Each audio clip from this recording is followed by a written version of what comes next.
Comunidad, los relatos de hoy pueden resultarles fuertes, pueden sugestionarles si son algo sensibles a este tipo de historias, así que les voy a pedir que si son menores de 12 años o si por alguna razón le temen a su abuela, los eviten o los escuchen solo si se atreven en compañía de un adulto. Escuchen con mucha atención, escuchen con mucho cuidado. Esto es Relatos de la Noche.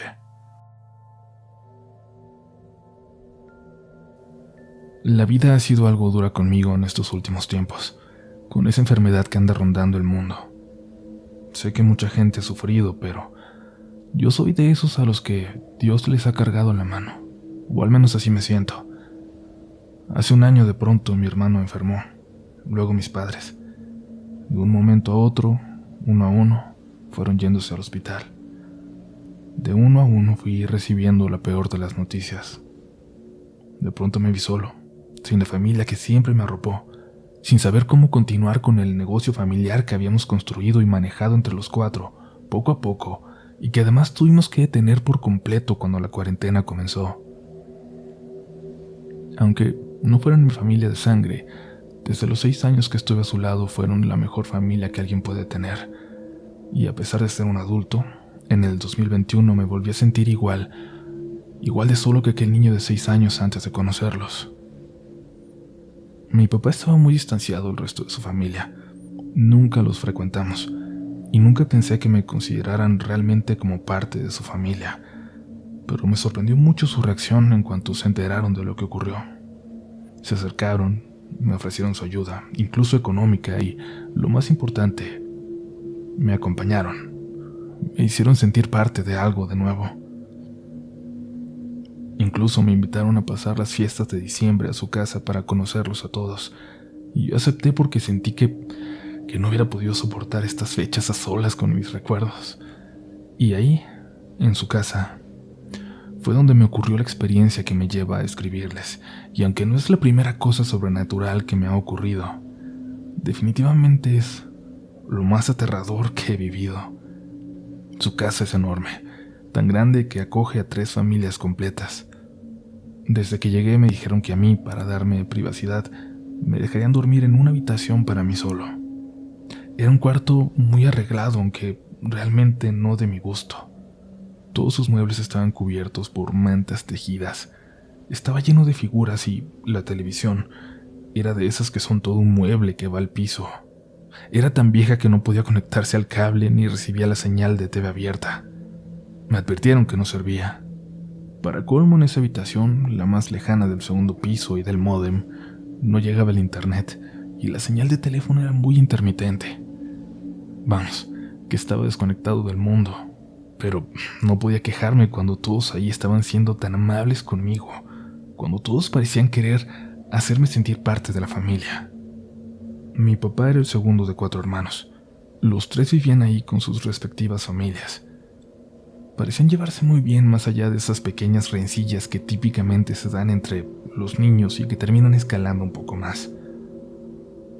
En una discusión que nació de uno de estos pleitos insignificantes, apenas mi segundo día ahí, los adultos comenzaron a aclarar ciertos puntos, tal vez bastante privados, bastante fuertes, y me sentí algo incómodo. Les dije que me iría a dormir y me dijeron que no era necesario, que yo podía estar ahí, que podía escuchar todo, que así funcionaba la familia, y que discutían las cosas para resolverlas, pero insistí, diciendo que me dolía la cabeza. De haber sabido lo que estaba por pasar, me habría quedado con esa incomodidad. Me habría quedado escuchando aquella discusión familiar. Desde el primer momento estaba completamente seguro de que no era mi imaginación, porque todo sucedió desde el momento de entrar al cuarto. Todo el segundo piso estaba a oscuras, y el extremo en el que se encontraba mi habitación también, a pesar de tener un ventanal bastante grande. Yo había dejado mi luz prendida, pero supuse que alguien la apagó. Cuando abrí la puerta creí ver a una figura parada a unos metros dentro de la habitación. Corrió y se escondió en la esquina. La verdad no me asusté. En ese primer momento me sorprendí, pero no me asusté. Pensé que era alguno de mis primos jugándome una broma, pero al prender la luz ya no vi nada.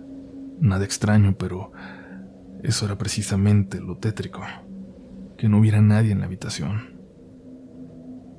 Me sentí muy raro en ese momento, dudé si quedarme ahí o volver al primer piso con todos los demás, pero la verdad me sentí ridículo por asustarme. Ya había sentido presencias antes en mi vida, cosas extrañas, y ahí no sentía nada de ese tipo, ninguna vibra rara, ningún ambiente pesado. Pero en cuanto cerré la puerta detrás de mí, uf, ahí lo sentí, de pronto, como si un balde de agua helada me cayera en la espalda. Me tuve que salir del cuarto. Caminé hasta las escaleras y me quedé sentado ahí un momento a solas, sin ganas de bajar, pero definitivamente sin ganas de volver a ese cuarto. Ni siquiera alcancé a tomar mi celular al salir. No recuerdo cuánto tiempo pasó. Me quedé dormido un momento cuando uno de mis tíos me despertó. Me dijo que me fuera a acostar. Pensé por un momento en decirle lo que había visto, lo que había sentido, pero me dio pena. Obvio, todavía no tenía la confianza suficiente para preguntarles por algo así, algo que yo sentía realmente tonto. O sea, creo que mucha gente puede decirme tonto a mí por no haberlo compartido en ese momento, pero les aseguro que cuando estás en esta posición no es nada fácil decirlo. Esperan a que les pase a ustedes. Cuando volví a la habitación, ya no sentía aquella presencia. Esto me hizo preguntarme si no era solo un ataque de pánico y me puse mi pijama y prendí el calentón, que hacía un ruido muy molesto, pero el frío era terrible. No estaba dormido, solo tenía los ojos cerrados cuando el calentón se apagó. Pensé que era normal, que había llegado a cierta temperatura, pero inmediatamente sentí de nuevo aquel frío insoportable y me levanté para subir la temperatura, pero me di cuenta de que alguien lo había apagado. No es de botones, digital como los nuevos. Era un calentón de esos antiguos, grandotes, donde físicamente tienes que girar una perilla para encenderlo y seleccionar la temperatura. Solo le subí y lo acerqué a mi cama. Se volvió a apagar. Mi reflejo fue levantarme rápidamente y ver qué pasaba. Y en la oscuridad vi de nuevo a aquella figura de un rato antes, corriendo de nuevo hacia la esquina del cuarto. Grité. No pude contener el grito y enseguida escuché que mis tíos se levantaban en el cuarto contiguo y se apresuraban a ver qué tenía. Entraron mi tío y su esposa y ella solo le repetía que le había dicho que no era buena idea que yo estuviera ahí. No dejaba de repetirle que había sido un error. Y yo en ese momento me lo tomé personal y me sentí triste, como si ella no me quisiera ahí. Pero estaba por comprenderlo todo, por enterarme de cosas que ignoraba de mi familia. Esa noche me dijeron que podía cambiar de habitación con uno de mis primos, pero preferí quedarme con él. No quería estar solo aunque fuera en la habitación más lejana de la primera. Estaba contándole lo que me pasó cuando llegó su hermano, y luego mi tía. Yo seguía muy sentido con ella y creo que lo notó, así que se acercó para explicarme el significado de sus palabras. Lo que ella consideraba un error no era que yo estuviera ahí, que me hubieran invitado, sino que me hubieran dado esa habitación, la habitación de la abuela. Ella tenía una relación muy difícil con mi papá. Por ella él se alejó de toda su familia. Mi abuela nunca aceptó a mi mamá, y cuando me adoptaron mi abuela se negó rotundamente. Le exigía tener hijos propios y le dijo que se olvidara de ella si seguía adelante con esta idea. Gracias a Dios a mi papá no lo detuvo esa amenaza. Cuando la abuela murió, mi familia buscó contactar a mi padre, pero él estaba muy dolido porque todos lo habían abandonado, porque el miedo a la abuela era más poderoso que el dolor de perder a un hermano y todos habían dejado de hablarle por años, dejándolo prácticamente fuera de la familia.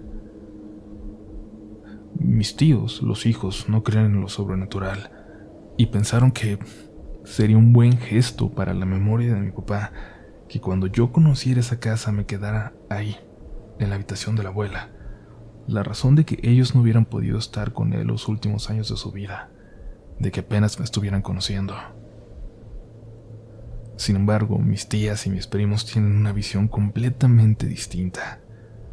Ellos creen, ellos saben, que aún después de muerta, La abuela sigue habitando esta casa. La han visto. La sienten por momentos, recorriendo habitación por habitación.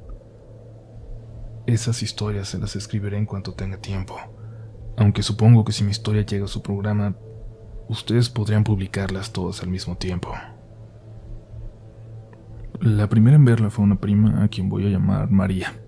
Evidentemente no es un nombre real, pero no quiero vulnerar su privacidad.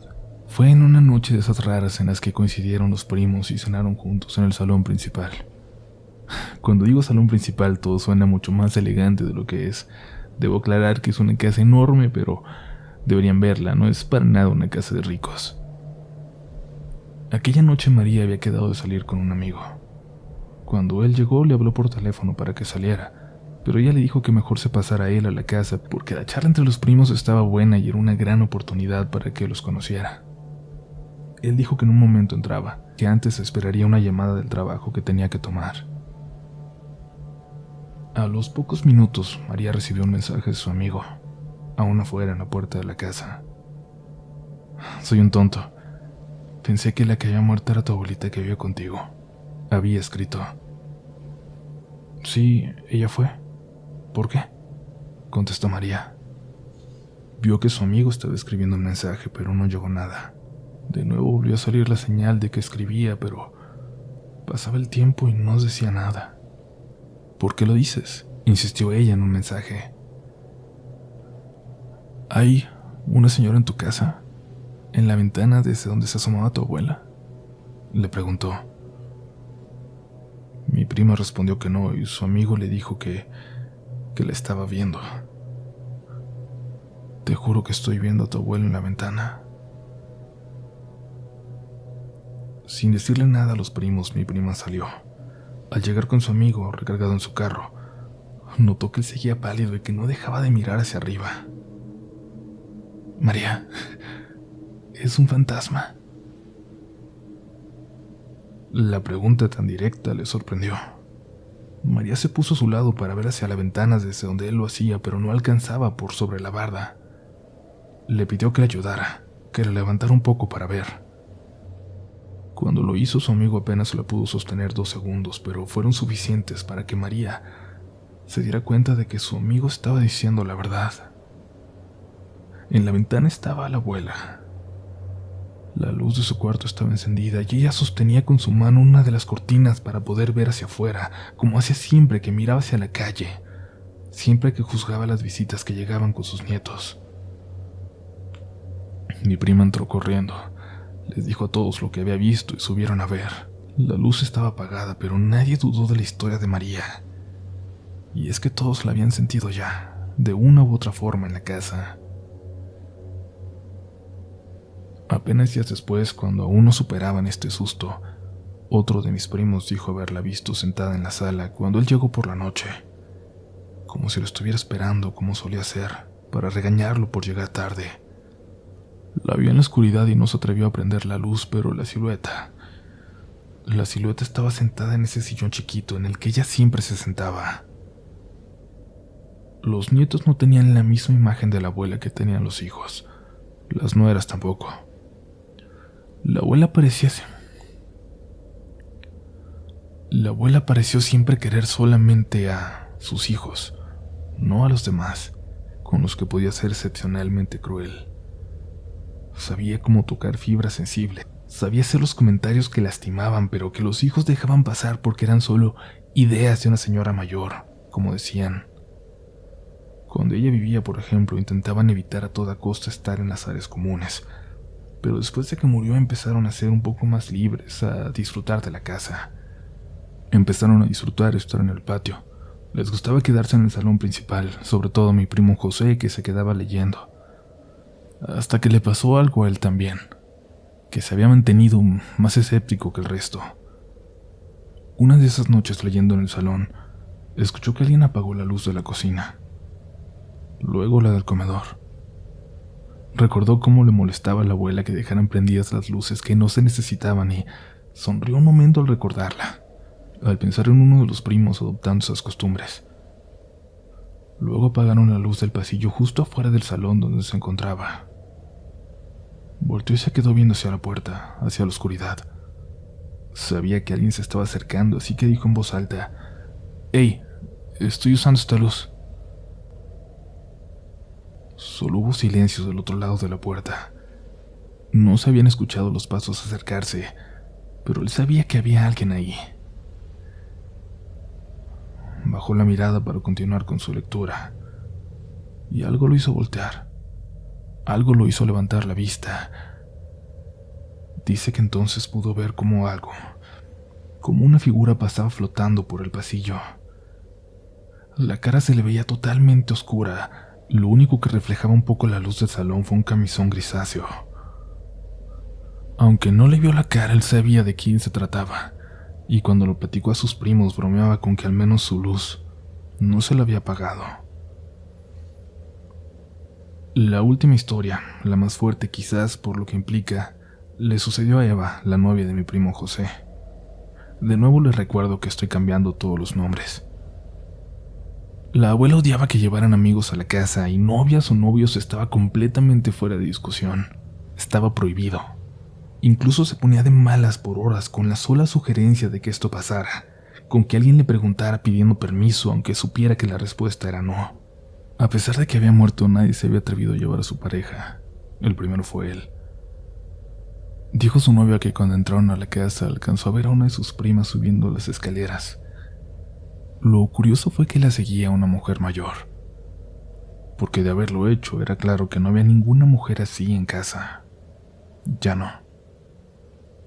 Estuvieron un rato en el comedor, pero había una vibra extraña que no les dejaba platicar. Mi primo tuvo la muy mala idea de decirle a su novia que subieran al cuarto.